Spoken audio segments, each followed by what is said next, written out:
오늘은 2020년 10월 31일, 10월의 마지막 날이네요. 반갑습니다.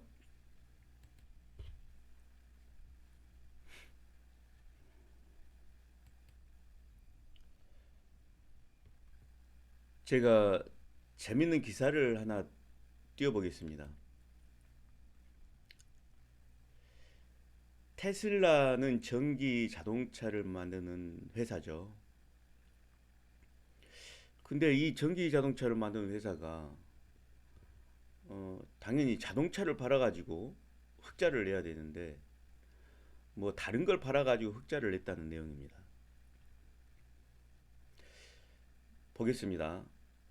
흑자 전환의 숨은 공시는 탄소 배출권 거래 수익이다. 탄소 배출권 거래 수익이 1년 만에 3.8배로 늘어났다. 미국 전기차 제조업체 테슬라가 시장 전망으로또는 깜짝 흑자를 내며 승승장구하고 있다. 지난 22일 현지 시각 테슬라는 2분기에 매출 51억 7,900만 달러, 순이익 약 1,250억 원을 기록했다고 밝혔다. 4분기 연속적으로 흑자를 내고 있는데요. 테슬라의 흑자 행진을 두고 가장 많이 언급되는 배경은 코로나 바이러스 사태에도 크게 줄지 않는 차량 판매량 때문이다. 테슬라의 2분기 전 세계 차량 판매량은 9만 891대로 작년 2분기 판매량에 비해 4.7% 감소했다. 매출도 전년 동기 3.7% 감소했다. 차량 판매량이 줄고 매출이 줄었는데도 순이익을 내는 데는 숨은 공신이 있다. 바로 탄소 배출권 거래 수익인데요. 탄소 배출권 거래 제도는 탄소 배출권 거래 제도 온실가스를 뿜어내는 업체들의 온실가스 중에서 이산화탄소를 얘기하는 겁니다. 온실가스를 뿜어내는 업체들이 매년 배출할 수 있는 할당량을 주는데요. 남거나 부족한 배출량은 서로 팔고 사고 할 수가 있는 제도입니다. 국가에서 규제하는 탄소 배출량 이상을 배출할 경우 그에게 과징금을 매기기 때문에 할당량이 남은 기업으로부터 탄소 배출권을 사와야 하는 겁니다. 전기차는 내연 기관차보다 배출가스 배출이 월등히 적죠. 그러니까 할당을 더 받는 겁니다. 전기차를 한 대 만들 때마다. 테슬라가 다른 기업의 탄소 배출권을 팔아 이익을 남길 수 있는 겁니다. 제네럴 모터스, GM과 피아트 크라이슬러 등이 유럽 연합의 탄소 배출 규제에 대응하기 위해 작년 여름 테슬라에 수억 달러를 주고 탄소 배출권을 사온 게 대표적이다. 어, 결론적으로 말하면요, 테슬라 전기차는 전기차 회사지만 이 탄소 배출권 거래제 때문에 돈을 벌고 있는 겁니다. 그러니까 좀 의외죠.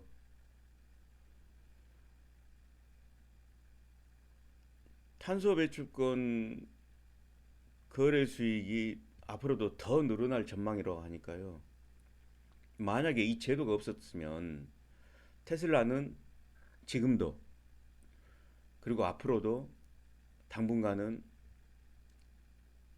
적자 회사라는 거죠. 테슬라가 세계적인 회사인데 우리가 생각할 때 별거 아닌 것 같은 이 탄소 배출권 거래 이게 어, 흑자 전환의 숨은 공신이었다 하는 내용입니다. 그러면 탄소 배출권이 어, 왜 생겨나게 됐는지 한번 그 배경을 보겠습니다. 탄소 배출권 거래제가 왜 생겨나게 됐는지 그 내용을 한번 보겠습니다. 문재인 대통령님이신데요. 이번에 예산안 신정연설에서 탄소 제로에 관한 얘기를 했습니다.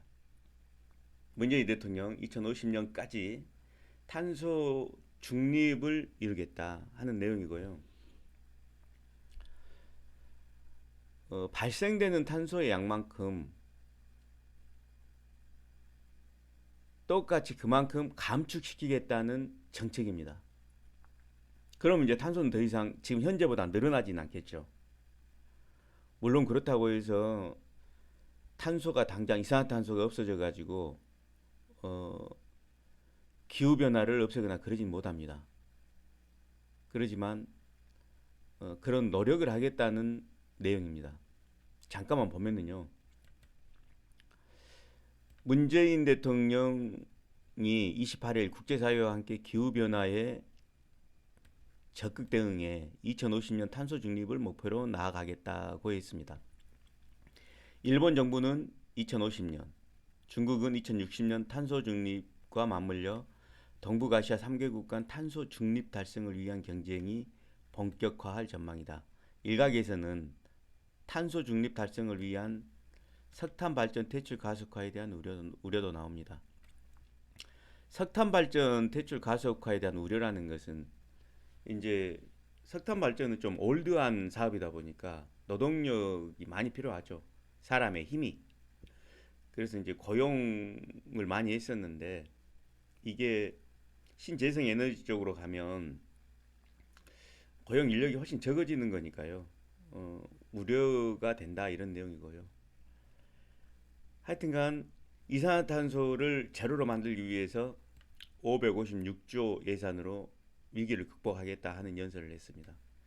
탄소 중립이 지금 대세고 트렌드라는 얘기입니다. 그리고 테슬라가 이것 때문에 지금 흑자를 내고 있는 이유이기도 하고요. 자, 이건 문재인 대통령이었는데요. 그 다음에 그럼 중국 쪽 한번 보겠습니다. 중국도요, 2035년까지 내연기관차를 전부 다 아예 퇴출시키겠다 이렇게 발표를 했습니다. 이제 자동차 중에서 내연기관은 가솔린을 사용하다 보니까 이산화탄소량이 굉장히 많습니다. 이놈이 이제 기후 변화를 가져오는 그 가장 큰 범인인데요. 얘들을 아예 그냥 없애버리겠다는 소리입니다. 이제 순수 전기차라든가 수소차 등만 이용하고 가솔린 차는 이제 세금을 많이 물려버린다든가 또 아예 퇴출시키겠다는 뜻이고요. 그거를 2035년까지 하겠다는 소리입니다. 실제로 얼마 안 남았습니다. 지금 2020년도니까요. 한 15년 남은 거네요. 강도 높은 탄소 배출 감축 추진. 뭐 전기 수소차 2천만 대 보급 이렇게 쭉 나오는데요. 탄소 배출이 그만큼 지금 시대적으로 굉장히 중요한 겁니다. 자, 그 다음에 그럼 세계 제1의 패권국가 미국도 한번 보겠습니다. 자, 트럼프의 5G와 바이든의 친환경 정책. 미국 대선이 눈앞에 다가오면서 선거 결과에 따라 정책 변화와 수혜 업종에도 투자자들의 관심이 쏠리고 있다.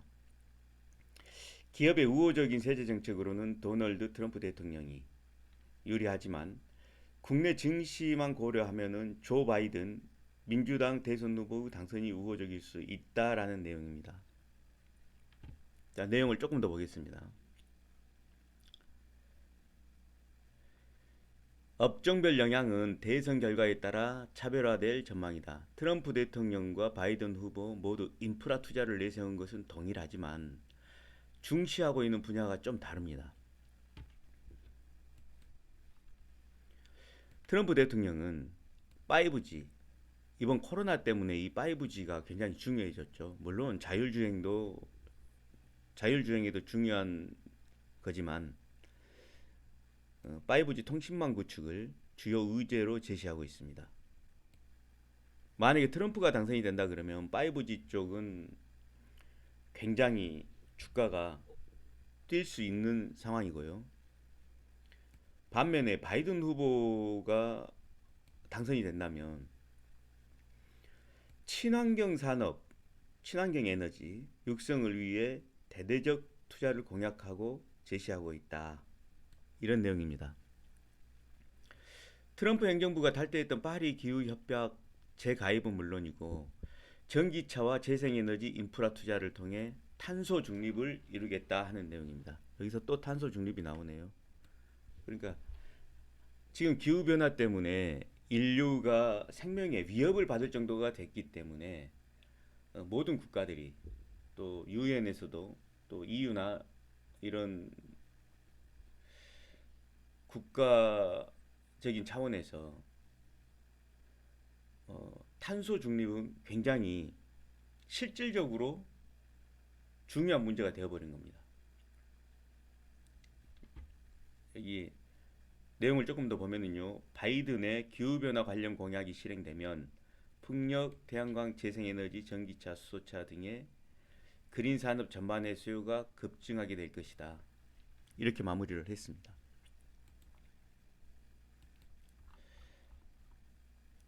지금까지 그 테슬라가 흑자를 내는 이유와 어, 문재인 대통령 그리고 시진핑 그리고 바이든의 음, 정책이 탄소 중립, 친환경 에너지에 어, 공통점이 있다 하는 부분을 제가 말씀드렸습니다. 자, 그러면 지금 이 탄소 거래 제도가 생긴 이유가 실제로는 기후 변화 때문에 그렇습니다. 우리가 화력 발전을 하고 이산화탄소를 많이 배출을 하는데요. 이 이산화탄소라는 놈이 지구에 그 막을 만들게 됩니다. 그래가지고 태양열이 들어오게 되면 적당량은 다시 방출을 해줘야 되는데 이산화탄소 때문에 이 온실이 만들어져요. 온실 못 나가고. 그래가지고 지구가 갈수록 이제 뜨거워지고 있기 때문에 이것이 어, 기온의 변화를 일으켜서 사람에게 지금 위협적이 되고 있다 하는 내용입니다. 조금만 더 자세히 한번 보겠습니다. 기후 변화가 무엇인지 한번 보겠습니다. 이건 2020년 1월달 기사인데요. 과학자들은 지구 온난화가 지구에 치명적인 영향을 미칠 수 있다고 말을 하고 있습니다. 인간의 활동은 이산화탄소량을 증가시키면서 기온을 끌어올렸다. 어, 이것 때문에 극단적인 날씨와 극지방 해빙 등이 이에 따른 결과다. 극단적인 날씨는 뭐 폭염, 혹한, 뭐 홍수, 태풍 뭐 이런 거겠죠. 그런 것이 인류의 위협적이 되고 있다라는 내용이고요. 기후 변화란 무엇일까? 지구의 평균 온도는 약 15도랍니다. 과거에는 이것보다 훨씬 높거나 낮은 적이 있는데요. 기후에 자동적인 변동이 있습니다. 하지만 과학자들은 현재 기온이 다른 때보다 빠르게 상승하고 있다고 말을 하고 있습니다. 이런 현상은 온실 효과와 관련이 있는데요. 온실 효과는 지구의 대기가 태양 에너지를 가둬가지고 빠져나가지 못하게 된 걸 의미합니다. 이산화탄소가 이 태양 에너지를 못 빠져나가게 하는 역할을 하거든요. 지구 표면에서 우주로 방출되는 태양 에너지는 온실가스의 흡수가 되고 다시 대기권 사방으로 배출이 됩니다. 이 에너지는 지구의 표면과 낮은 대기층을 데펴주는데요. 이것이 만약에 아예 없다면 지구는 약 30도 정도 더 추워져 가지고 생명체가 살기 힘들어집니다. 그러니까 이산화탄소는 기본적으로는 있어야 되는데 이게 너무 많이 증가가 되고 있다는 것이 문제가 된다는 얘기입니다. 과학자들은 인류가 자연적인 온실효과를 증폭하고 있다고 생각한다. 산업과 농업에서 나오는 온실가스가 더 많은 태양에너지를 가두면서 기온이 평소보다 더 오르게 된다는 것. 바로 이것이 기후변화 또는 지구온난화라고 얘기를 합니다. 지구온난화의 범인이 이산화탄소라고 특정을 하고 있는 거죠. 온실가스는 여러 가지 종류가 있습니다. 이산화탄소가 제일 많고요. 그 다음에 뭐 우리 사람이나 동물들 표류에서 인체에서 나오는 뭐 가스 같은 거, 메탄 가스, 이산화탄소, 일산화탄소 뭐 이런 종류들이 많이 있는데요. 제일 많은 것은 이산화탄소죠. 자, 보겠습니다. 온난화에 가장 큰 영향을 미치는 온실가스는 수증기랍니다. 근데 수증기는 대기권에 며칠 정도만 있다가 사라지기 때문에 얘는 실제로 아무 관련이 없습니다. 수증기는. 문제는 아주 오랫동안 남아있게 되는 이산화탄소인데요. 이산화탄소는 자연적으로 바다 같은 천연 저장고에 의해서 다량으로 흡수될 수 있다. 이게 뭔 소리냐 그러면은요. 바다 속에는요. 물고기들이 기본적으로 섭취하는 먹잇감이 있습니다. 그게 플랑크톤인데요. 이 플랑크톤이 햇빛을 받아가지고 광합성 작용을 해가지고 산소를 발생을 시킵니다. 근데 광합성 작용을 할 때 필수적으로 이산화탄소가 있어야 됩니다. 이 이산화탄소를 촉매로 해가지고 광합성 작용이 일어나는 거니까요. 이제 이럴 때 이산화탄소가 감축된다 하는 내용이고요.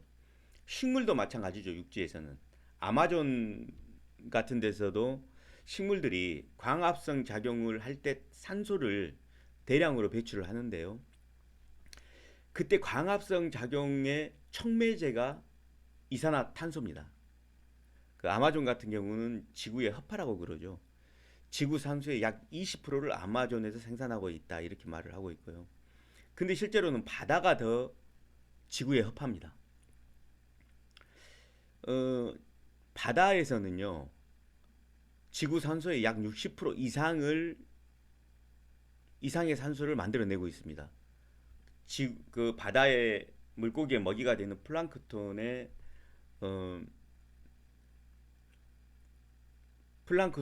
광합성 작용에서 이 이산화탄소가 굉장히 감소가 되고 있고 산소도 어마어마하게 만들어내고 있습니다. 플랑크톤이요. 굉장히 의외죠.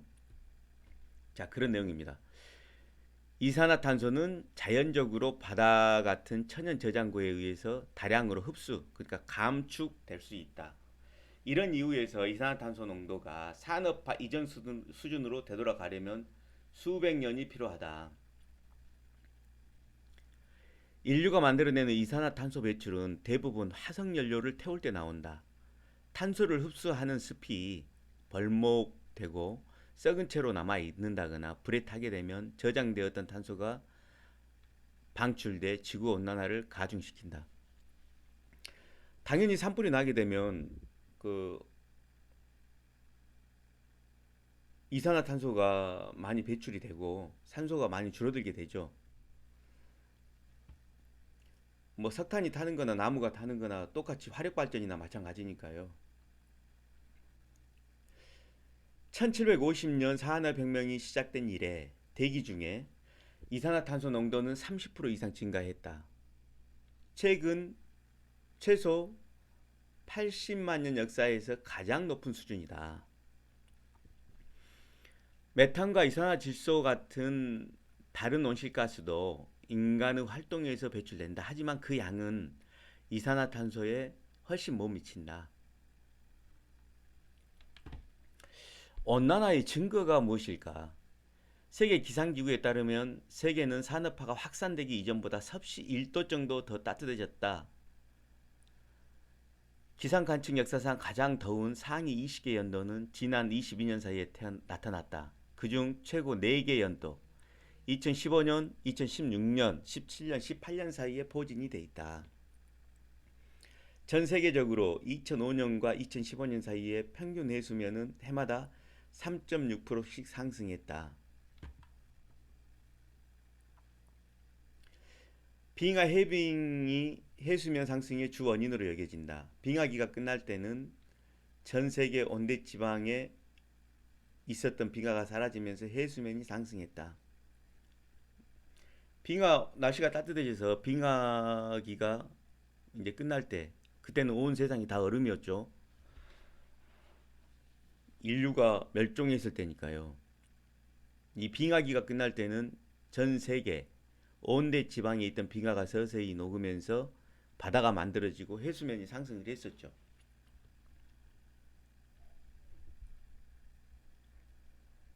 근데 이제 지금 상태가 유지가 돼야 되는데 남극에 있는 빙하들이 더 온도 상승으로 온난화로 더 녹고 있는 것이 문제가 된다 하는 취지입니다. 위성사진 기록을 보면 1979년 산업혁명 이전 이래로 북극 빙하도 극적으로 줄어들었다.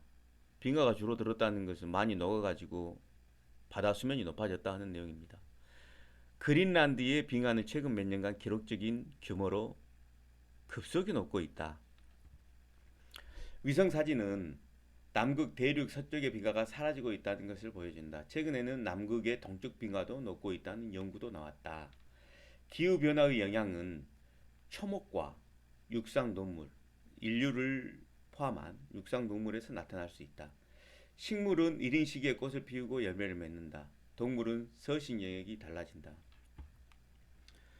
지금 실제로 일본 열도가 점점 가라앉고 있다는 연구 결과도 있습니다. 이렇게 되면 일본이 수천 년이 지나면 아예 지도에서 사라질 수도 있다는 연구 결과가 발표된 것도 있습니다. 일본이 가라앉으면 안 되죠. 우리의 친구 국가인데 가라앉으면 안 되는데 그런 뉴스가 가끔 나옵니다.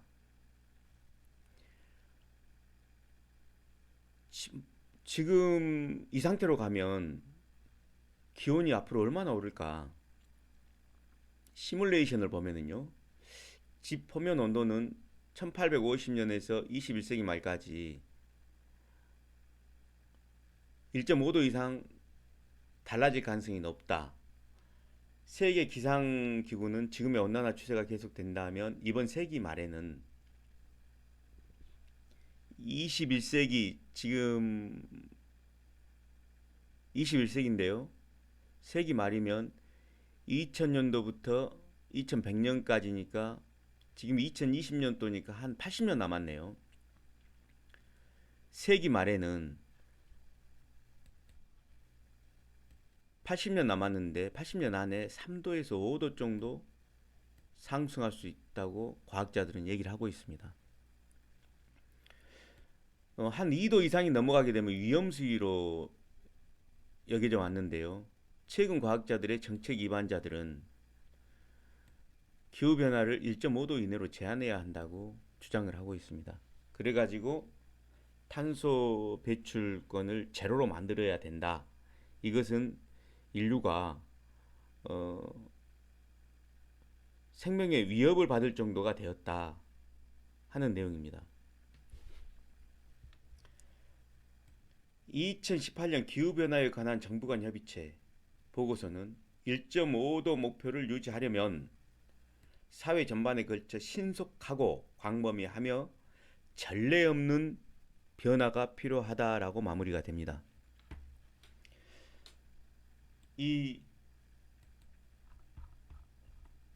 지금 인류를 위협할 수 있는 기온의 변화, 기온의 상승이죠. 정확히 말하면 기온의 상승이 우리 지구의 환경을 지금 변화시키고 있습니다. 근데 이 원인을 찾아봤더니 이산화탄소라는 거예요. 태양열이 들어왔다가 못 나가게 하는 것이 이산화탄소이기 때문에. 그러니까 이산화탄소는 긍정적인 부분도 있습니다. 지구를 따뜻하게 태양열을 보관해 주기 때문에 좋은 부분도 있지만 이게 너무 많이 인간의 활동으로 이산화탄소가 배출이 안 되다 보니까 너무 따뜻해지고 있다는 소리예요. 이제는 너무 따뜻해서 익어서 죽게 되는 상황이 벌어진 겁니다. 그렇기 때문에 전 세계적으로 이걸 어, 문제로 생각을 하고 있다는 내용이고요. 그래가지고 어, 탄소를 더 이상은 만들면 안 된다. 이산화탄소를 더 이상 배출하지 말자. 예전에 그 오존층이 파괴돼가지고 피부암 환자들이 많이 생기고 그럴 때도 프레온 가스를 제한해가지고 그 많이 성공을 했죠.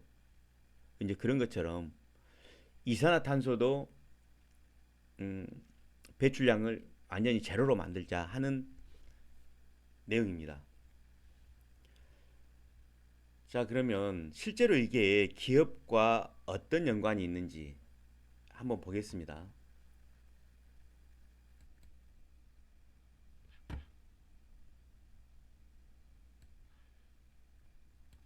제가 차트를 한번 보여드리겠습니다.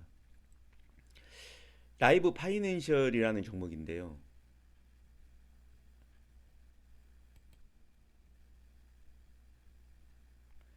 10월 15일경에 상한가까지 갔다가 어, 상승분을 조금 반납을 했는데요. 이때 이슈가요. 이산화탄소 배출과 관련된 이슈였습니다. 라이브 파이낸셜은 경남제약의 모회사인데요. 이 조용하던 주가가 이날 갑자기 이렇게 튀면서 거래량을 만들면서 이렇게 주가가 상승을 했었습니다. 이게 라이브 파이낸셜에서 이산화탄소를 감축시키는 특허를 취득했다 하는 내용 때문에 그랬거든요.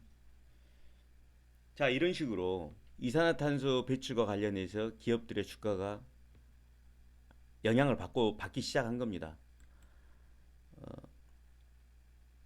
그 기사를 잠깐 보시겠습니다.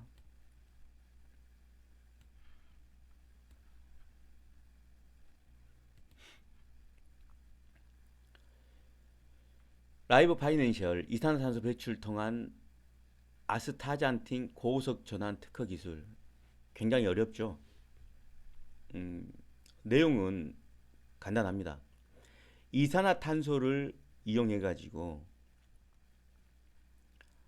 플랑크톤 바다의 그 물고기들의 먹이인 플랑크톤을 만들어서 키워서 성장시켜서 아스타잔틴이라는 인간에게 유익한 이 물질을 빨리 만들어내는 기술이란 뜻입니다. 내용을 잠깐 보겠습니다. 팬데믹이 시작된 이후 기후변화를 비롯한 환경 문제에 대한 관심이 커지며 성장세가 가속하고 있는데요. 라이브 파이낸셜이 이산화탄소 배출을 활용한 아스타잔틴 고속 전환 기술. 이산화탄소 배출, 그러니까 버려지는 이산화탄소를 가져와 가지고 그걸 활용해서 아스타잔틴을 만들어낸다는 겁니다. 경남지역과 관련 사업을 진행하는 등 고부가가치 산업 육성에 본격 나섰다라는 내용입니다. 라이브 파이낸셜은 고려대학교 산업협력단과 블라블라 이렇게 나오고요.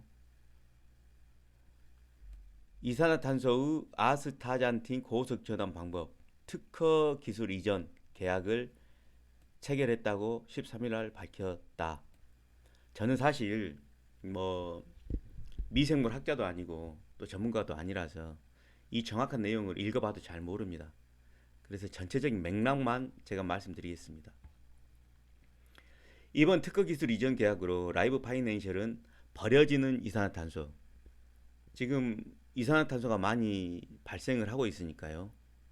이 이산화탄소를 이용해서 세포의 대량 배양이 가능해지고, 이 세포의 대량 배양이라는 것은 아까 말씀드렸듯이 이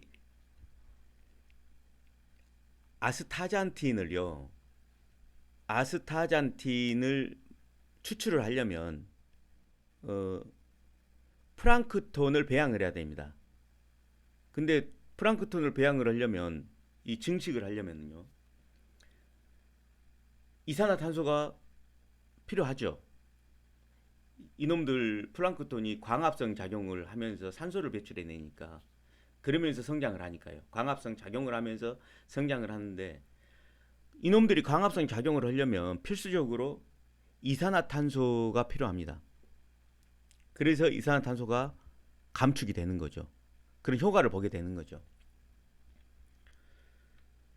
그 이 천연 아스타잔틴이 그 사람의 눈에 그렇게 좋답니다. 그러니까 이 고부가가치 상품을 만드는데 이산화탄소도 감축시키면서 일거양득의 효과가 있다는 것이죠. 경남제약을 통해 비타민 C에 무려 6,000배에 이르는 강력한 항산화는요. 안티에이징입니다. 요즘 트렌드죠. 어, 젊어지게 한다는 것이죠. 몸속의 활성산소를 없애고 또 신진대사를 왕성하게 만들어서 젊은 시절로 안티에이징 돌아가게 만들어준다라는 얘기입니다. 항산화. 그리고 항염증. 그러니까 항염증이라는 것은 뭐 몸 안에 그런 여러 가지 염증들 그거를 제거시켜 주는 능력을 가지고 있다라는 뜻이겠죠. 고부가 천연 아스타잔틴을 제조하게 된다. 그런 내용입니다. 이 특허 기술이요.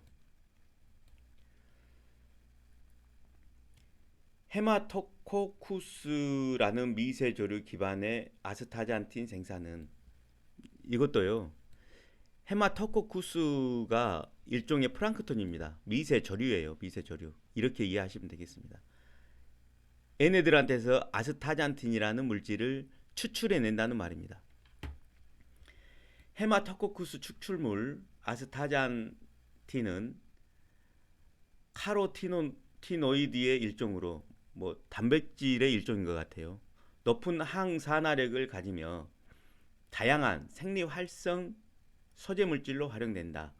이처럼 강한 항산화 물질인 아스타잔틴은 눈 근육의 수축, 이완, 조절력을 돕고 망막의 혈류를 개선해 눈의 피로를 줄이고 녹내장, 백내장, 황산변성과 같은 안과 질환 예방에 효과가 있다. 이렇게 나오네요. 그럼 저희 같은 좀 중년층한테는 정말 필요한 보조식품인 것 같네요. 아스타잔틴은. 근데 아스타잔틴뿐만 아니라 우리가 많이 먹는 여성들이 많이 먹는 크로렐라라든가 또 오메가 3 이런 것들도 전부 다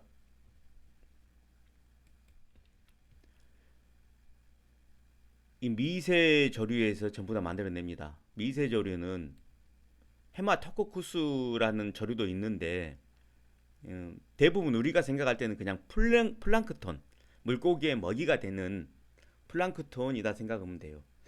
이게 죽어가지고 너무 많아지게 되면 적조라는 현상이 발생을 합니다.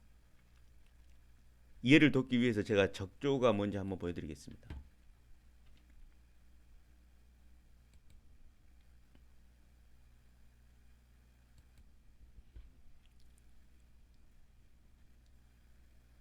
녹조 현상인데요. 적조 현상이나 녹조 현상이나 똑같은 겁니다. 다 플랭크톤이 죽어가지고 쌓여가지고 퇴적층이 만들어진 겁니다. 여러분 이런 거 많이 보셨죠? 이런 거요. 이런 것들이 바다라든가 호수, 특히 이제 4대강 때문에 문제가 많이 되는데요. 이 유속의 흐름이 늦어지게 되면 오염이 돼가지고, 그러니까 정확히 말하면 플랭크톤을 다 물고기들이 먹기 전에 너무 플랭크톤이 많아지는 겁니다. 미세조류가. 그래가지고 이놈들이 죽어버립니다. 그러면 이렇게 퇴적이 돼요. 그러면 이렇게 큰 바다에 막이 생기게 되고, 그러면은 이제 또 플랭크톤이 살아있는 플랭크톤이 없어져 가지고 물고기들이 또 폐사를 하는, 굶어 죽는 이런 악순환이 계속 되는 겁니다. 플랭크톤은 물고기들의 먹이가 되기도 하지만 이렇게 바다 위에 퇴적이 돼가지고 막을 형성해서 바다 속에서 광합성도 못하게 하고 또 플랭크톤 새로운 플랭크톤이 못 생기게 해가지고 물고기를 죽이는 그런 역설적인 현상도 일어납니다. 녹조라든 건데요. 강이나 호수에 남조류가 과다하게 성장하여 물의 색깔이 짙은 녹색으로 변하는 현상을 말합니다. 녹조는 우리나라에서만 나타나는 현상이 아니며 세계 지역에서 남조류 발생에 의해 녹조 현상을 보이고 있다. 좀 어려운데요. 제가 말씀드린 대로 플랑크톤이 오염되어 가지고 죽어버린 겁니다. 다시 얘기하면 적당량만 유지가 돼야 되는데 물고기들이 다 먹기도 전에 이놈들이 빠르게 증식을 해버리거든요. 이산화탄소가 너무 많으면요. 그렇게 되면 어떤 작은 오염 물질에 의해 가지고 플랑크톤이 이 생존 기간이 짧으니까요. 이놈들이 다 죽습니다. 그래가지고 이렇게 퇴적이 돼서 어, 물고기가 또 플랑크톤을 못 먹어가지고 폐사하는 이런 악순환이 될 수 있다. 그게 이 녹조다 하는 적조 내지는 녹조다 하는 겁니다. 자, 이렇게 해서 플랑크톤이 어떻게 적조하고 연관이 되어 있는지 한번 제가 참고적으로 말씀을 드렸고요.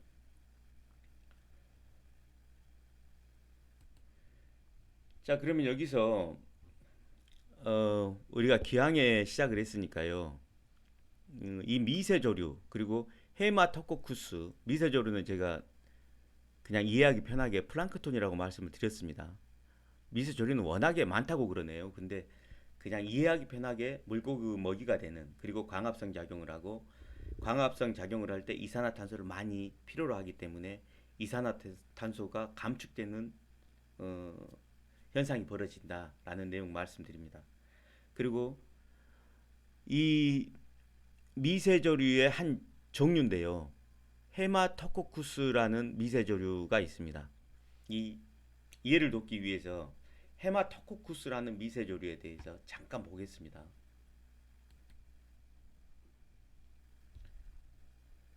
이제 이게 플랑크톤의 일종인 헤마토코쿠스입니다. 미세조류라고도 부르죠. 지금 이렇게 생겼는데요. 여기에서 사람에게 굉장히 좋은 물질을 추출해낼 수 있다라는 내용입니다. 잠깐 보면은요.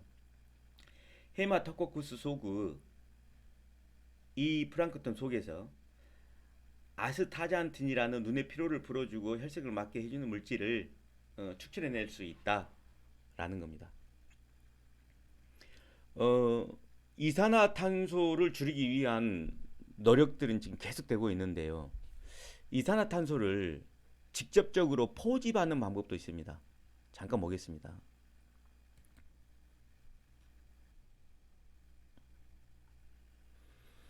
지금 이제 공장에서 이 그림에서 보는 것과 같이 이산화탄소를 많이 배출을 합니다. 그럼 이산화탄소가 하늘로 올라가서 어떤 성층권 내에 막을 형성하게 되고요.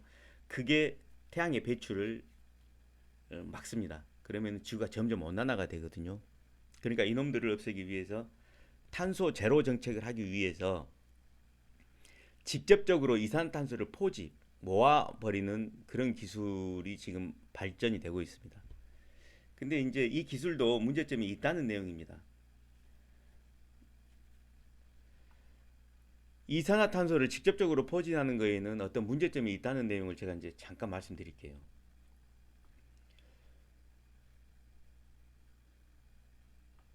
유엔 기후변화에 관한 정부 간 협의체 2018년도 보고서에는 세계 기온 상승량을 산업화 이전보다 1.5도 이내로 유지하려면 2050년까지 전 세계 탄소 배출량을 0으로 만들어야 한다고 전망을 했는데요. 그러면서 목표 달성을 위해 필요한 기술로 이 포집 기술, 이산화탄소를 직접 모아서 없애버리는 포집 기술을 꼽았습니다.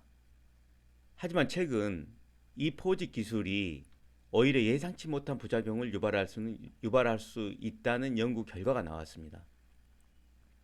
이제 쭉 읽어보면은요, 이 기술을 실현시키기 위해서는 더 많은 에너지가 들어간다는 거예요, 실제로. 그러니까 이 기술은 실제로 역효과도 많이 난다. 그런 내용들입니다.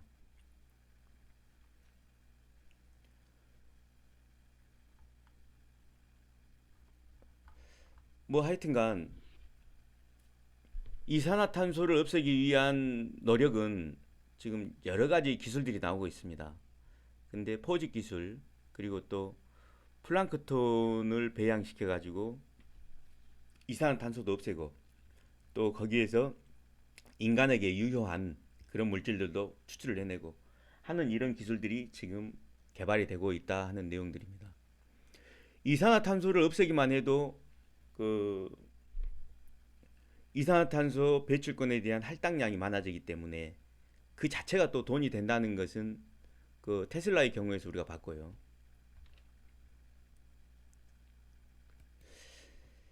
자, 이산화탄소를 없애는 기술이 이제 돈이 된다 하는 내용인데요. 올해 태양광이나 풍력 기업들이 주가가 2배로 급등했습니다. 그러니까 이렇게 해서 친환경 에너지를 만들어내게 되면 물론 이렇게 해서 전기도 만들어내서 수익이 발생을 하기도 하지만 탄소 배출권 거래를 해서 수익을 남길 수 있는 부분도 있다 하는 겁니다. 자, 그러면은 친환경 에너지, 풍력과 수력 뭐 이런 것들과 관련된 기업들이 수익률이 좋아지겠죠. 탄소 배출권도 팔 수 있고 또 전기를 만들어서 에너지로도 팔 수가 있기 때문에 일거양득으로 돈을 벌 수 있는 환경이다 하는 그런 내용이죠. 탄소 중립 선언 때문에 태양광이나 풍력 기업들이 주가가 2배로 상승했다.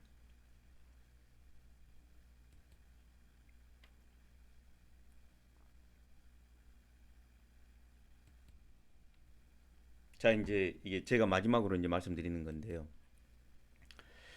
코로나19 때문에 기업 활동이 굉장히 어려운데요.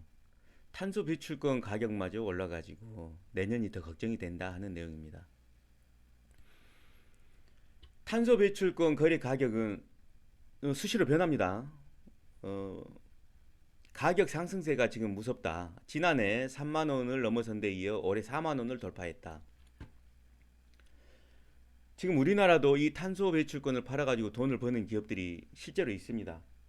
휴겜스, 후성, 에코바이오, 뭐 케이시코트렐 이런 회사들도 본업으로도 수익을 내지만 어, 이 탄소를 포집해가지고 감축시키거나 해서 탄소 배출권 할당을 받아가지고 남는 할당량을 되팔아가지고 돈을 버는 기업들이 있습니다. 우리나라도.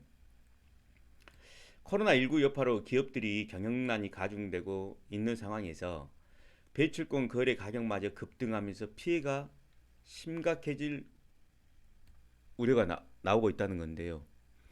지금 더 중요한 문제는 이 탄소 배출을 앞으로 2050년도까지 완전 제로 상태로 만든다고 하니까 이제 앞으로 2050년도 되면 탄소를 할당을 받을 수가 없어요. 그러니까 이걸 사가지고 탄소 배출을 더 하고 싶어도 이제 배출권을 살 수 없는 상황도 벌어질 수 있다는 겁니다. 탄소 배출권 가격은 국내에서 처음 거래된 2015년도 1월 당시만 해도 7,860원이었는데 2015년도면 지금 2020년도니까요. 5년 전이죠. 지금은 3만 원대를 기록하고 현재 4만 원대까지 가격이 급등했습니다. 이거 금값보다 더 많이 상승을 했네요. 8천 원짜리가 5년 만에 4만 원. 어마어마한데요. 거래 가격이 급등하는 이유는 기업들의 배출량 초과를 우려해 배출권을 시장에서 사들이고 있기 때문이다. 미리 사놓는다는 거죠. 사재기를 하고 있다는 겁니다. 기업들은 3월까지 배출량 명세서를 정부에 제출하고 6월까지 배출량만큼의 배출권을 정부에 제출해야 한다. 배출량보다 배출한 배출권 배출량보다 제출한 배출권이 부족하면 시장 가격의 3배인 과징금을 부여한다. 그러니까 이 탄소 배출권은요, 앞으로 갈수록 더 금값보다 더 빠르게 뛸 수 있다는 내용이고요. 그 희소성 때문에 이제 이산화탄소를 감축시키는 것만으로도 기업의 큰 수익원이 될 수 있다는 내용입니다. 정부는 2017년 8억 5천만 톤에서 2030년 37%를 감축한 5억 7천만 톤을 목표로 하고 있기 때문에 아까 말씀드렸듯이 2050년도에는 그 할당을 못 받습니다. 아예 제로가 돼야 돼요. 그러니까 기업들의 온실가스에 대한 부담은 갈수록 커질 수밖에 없다는 겁니다. 그러니까 이 친환경 기업들은 탄소 배출권으로 거래를 해서 돈을 벌 수 있다는 역설적인 내용이 나오는 겁니다.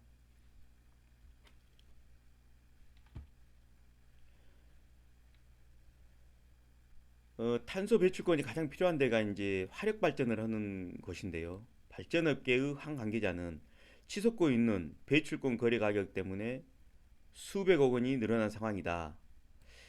여기에 유상 할당량까지 10%로 대폭 늘어나게 되면 추가 부담은 수천억 원대가 될 것이다.